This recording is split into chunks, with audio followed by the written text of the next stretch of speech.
وہ بات توحید الاسماء والصفات ہے. کیا ہے؟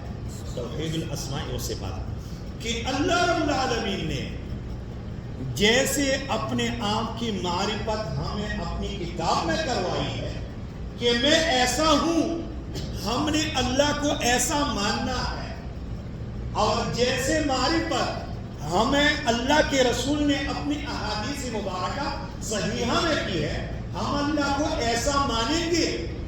اللہ اپنے آپ کو بخوبی جانتا ہے یا ہم اور آپ؟ جو لوگ اللہ کے لیے صفات نہیں مانتے، ناموں میں تعویل کرتے ہیں، گویا کہ وہ اللہ کو بتانا چاہتے ہیں کہ اللہ ہمیں تمہارا معرفت زیادہ ہے تجھ سے. وہ معنی ہم کریں گے جو ہمیں ہماری استادوں نے سمجھایا ہے. اس کا یہ نتیجہ نکلتا ہے کہ نہیں؟ بھائی بات تو آسان ہے. اللہ نے جیسے اپنے معرفت ہمیں اپنی کتاب میں دی ہے نا، اسی معرفت کے ساتھ اللہ کو ماننا چاہیے نا. تو میرے بھائیوں، یہ جو تقلید ہم کرتے ہیں نا، ہم کہتے ہیں کہ بھائی تقلید امام پر اگر رہو گے لیکن پھر ساتھ اس امام کا عقیدہ مانو گے تو ہمارے اختلافات کچھ سمجھ جائیں گے، کم ہو جائیں گے. لیکن تم نے تو اپنی امام کو بھی عقیدے میں چھوڑ دیا ہے. اس میں عقیدے میں اپنی امام کو بھی چھوڑ دیا ہے. میرے بھائیوں، ہمارے ممالک میں جتنے علماء ہیں، اکثریت جو ہے ہندوستان میں، پاکستان میں، بنگلہ دیش میں، یہ سب کے سب نماز کیسی پڑھنی ہے اس میں امام ابو حنیفہ رحمہ اللہ کے تشریحات کو مانتے ہیں. روزے کے احکامات امام ابو حنیفہ رحمہ اللہ کے تشریحات کو مانتے ہیں.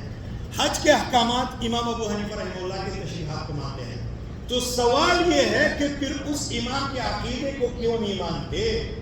اگر یہ نماز قبول ہوگی تو عقیدے کے تشریحات پر قبول ہوگی، اگر یہ حج قبول ہوگا تو عقیدے کے تشریحات پر، اگر تیرے اذکار قبول ہوں گے، تیرے روزے قبول ہوں گے تو اس امام کے عقیدے کی وجہ سے. اور امام کا عقیدہ بالکل اہل سنت والجماعت کا ہے.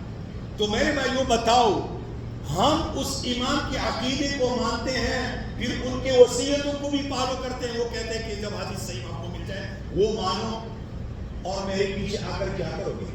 تو ہم کہتے ہیں کہ ہاں اللہ آپ کو جزائے خیر دے، ایسا ہی کرتے ہیں، ایسا ہی کرتے ہیں. تو ہم امام سے دور ہے، والعیاذ باللہ ہم ان کے دشمن ہیں. اور وہ لوگ جو ان کو صرف اور صرف نماز اور وغیرہ روزوں کے احکامات میں مانتے ہیں، اور پھر پورے کے پورے امام ابو حنیفہ رحمہ اللہ پر ان کا قبضہ ہے، اور کہتے ہیں کہ نہیں ہم امام والے ہیں اور ہم مذہب والے ہیں. تو میرے بھائیوں، ان لوگوں کی بات کرتا ہوں، ان لوگوں کی. انہوں نے 800 سال ہو گئے، کتنے؟ 800 سال ہو گئے کہ انہوں نے اپنی اس امام کو عقیدے میں چھوڑ دیا. 800 سالوں سے. کتنے؟ ہمارے مدارس میں آج کا دن تو گزر گیا، اتوار کے دن اپنے علاقے کے مدرسے کی کسی استاد حدیث کو یا کسی اور استاد کو کوئی بھی پن پڑھانے والے استاد کو فون کرو اور کہو کہ مولانا صاحب مجھے بھی کسی نے بولا ہے اسی لیے میں فون کرتا ہوں کہ آپ لوگ کس امام کے عقیدے کو مانتے ہو؟ اللہ کو آپ لوگ کیسے مانتے ہو؟ اللہ کے معرفت تمہیں کس طرح ہے؟ کیونکہ میں نے سنا ہے کہ یہ لوگ اپنی امام کو عقیدے میں نہیں مانتے. تو میرے بھائیوں، میری بات اس دن بالکل سچ نکل آئے گی اور وہ کہیں گے کہ ہاں ہم منصور ماتوریدی کو مانتے ہیں. تو کیا ہم لوگوں نے منصور ماتوریدی کا نام سنا ہے؟ الحمدللہ. اب عام لوگوں کو نہیں سنا ہے، اور اس پر الحمدللہ بھی کہو کیونکہ آپ لوگ فطرت کرو. تو میرے بھائیوں، اب منصور ماتوریدی کے عقائد کو بھی میں نہیں کہہ سکتا، بات لمبی ہو جائے گی، لیکن ان کے جو عقائد ہے وہ اللہ کے بارے میں 8 صفات ماننے پر ہے. کتنے؟ 8 صفات اس طرح مانتا ہے. اب منصور ماتوریدی اس کے ماننے والے اس طرح مانتے ہیں کہ اس میں تعویل نہیں کرتے. باقی اللہ کہاں ہے؟ اللہ ہر جگہ ہے. اس میں اللہ کے صفات کو نہیں مانتے، اللہ کے علو کو نہیں مانتے، اللہ کی استوا کو نہیں مانتے. اس میں تعویل کرتے ہیں. اپنے اس ایمان کو نہیں مانتے جن کی وجہ سے ہماری پریشانی ہے اور جن کی وجہ سے ہمیں غیر مقلد گستاخ پلان القابات سے ہمیں نوازے جاتے ہیں. اس ایمان کے عقیدے کو نہیں مانتے. یہ عجیب بات ہے کہ نہیں؟ اگر یہ فیصلہ ہم کافروں کے کسی کورٹ میں لے کے جائے کہ کچھ لوگ ایسے آدمی پر ان کا قبضہ ہے لیکن ماننے والے ہم زیادہ ہے، قبضہ ان کا ہے، وہ کہیں گے کہ یہ تو بالکل محتل ہے، بھائی آپ لوگوں کا حق ہے، آپ لوگوں کا قبضہ ہونا چاہیے۔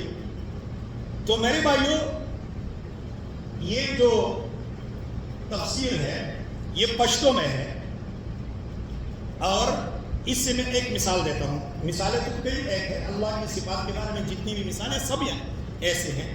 یہ دوسری جلد ہے، پشتوں میں ہے، لیکن اس کی اصل کتاب کیا ہے؟ اردو میں۔ محمود الحسن شیخ الہند ان کی تفسیر ہے، تفسیر عثمانی، کیونکہ سید شبیر احمد عثمانی نے اس کی تکمیل کی ہے، وہ فوت ہو گئے، پھر انہوں نے شاگرد نے پھر اس کی تکمیل کی ہے۔ تو میرے بھائیوں، پھر یہ اس کی ترجمانی کی گئی ہے پشتو کے طرف، لیکن پشتو میں ایسے بھید پشتو لکھ دیا ہے کہ میں نہیں سمجھتا کہ 80% لوگ جو ہے نا وہ سمجھتے ہو، بلکہ میں یہ سمجھتا ہوں کہ 20% لوگوں کو بھی اس زبان کی سمجھ نہیں ہوگی جب تک 2-3 بار اس کو نہ پڑھے۔ اتنی سخت پشتو ہونا، لیکن گردیزی پشتو لکھی ہے، گردیزی، تو افغانستان میں ایک جگہ ہے۔ تو میرے بھائیوں، یہاں پر دیکھیے اللہ سبحانہ و تعالیٰ نے اپنی معرفت ہمیں جو ہے کرائی ہے، اور اپنے آپ کے بارے میں اللہ نے بتایا ہے۔ تو فرمایا اَأَمِنْتُم مَّن فِي السَّمَاءِ، کفار کو اللہ رب العالمین نے مخاطب کیا ہے کہ اے کفار مکہ، کیا تم امن میں ہو، بے خوف ہو اس ذات سے فی السماء جو آسمانوں میں ہے، یعنی عرش کے اوپر ہے، اَن یخسف بکم الارض، کہ وہ تم پر زمین کا خسف لائے، زمین تمہیں نگل لے، فَإِذَا هِيَ تَمُورُ، فوراً زمین جو ہے نا وہ لرزنے لگے گی اور تم کو نگل لے گی۔ کیا ڈر، بے ڈر ہو اس سے، بے خوف ہو؟ اور پھر ام امنتم من فی السماء، کیا تم اس ذات سے بے خوف ہو جو آسمانوں میں ہے، ان یرسل علیکم حاصبا، کہ تم پر آسمان سے پتھروں کی بارش برسائے۔ نبی کے دعوت کو ٹکرا کر تمہیں یہ ڈر نہیں ہے؟ نبی کے دعوت پر نبی کے مقابلے میں اور دشمنی میں آنا تمہیں یہ ڈر نہیں ہے؟ تو میرے بھائیوں، آیت بالکل واضح ہے، اس میں تفسیر کی بھی ضرورت اتنی نہیں ہے، ٹھیک ہے؟ کیونکہ کفار مکہ کی دشمنی بھی ہم تاریخ میں پڑھتے ہیں، سیرت النبی میں پڑھتے ہیں، اور یہ قرآن ہے اور احادیث نبویہ، تو پھر اس پر نور علی نور ہے۔ لیکن یہاں پر پشتوں میں ترجمہ لکھتا ہے تو پھر درمیان میں بریک اپ لگا کے، کیا لگا کے؟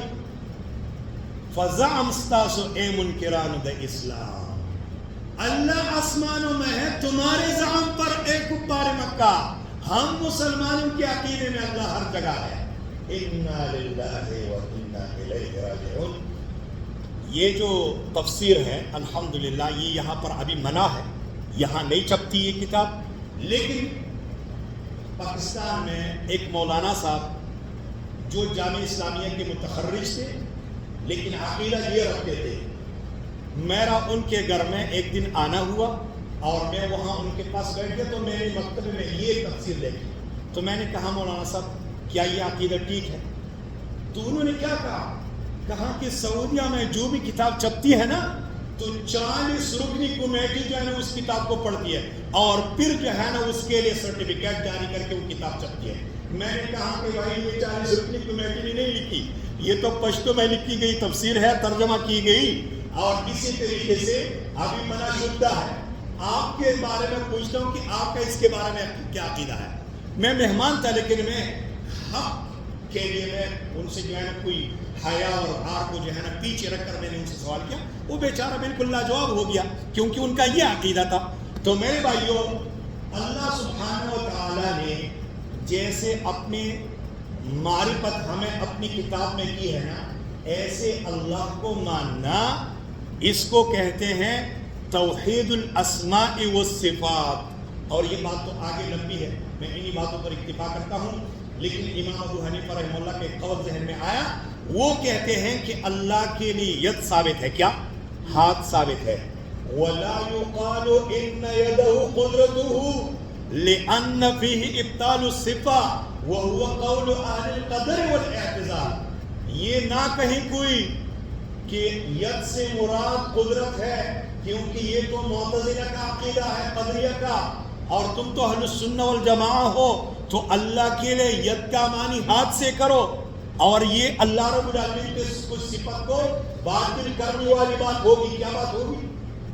اللہ کی صفت کو باطل کرنے والی بات ہوگی۔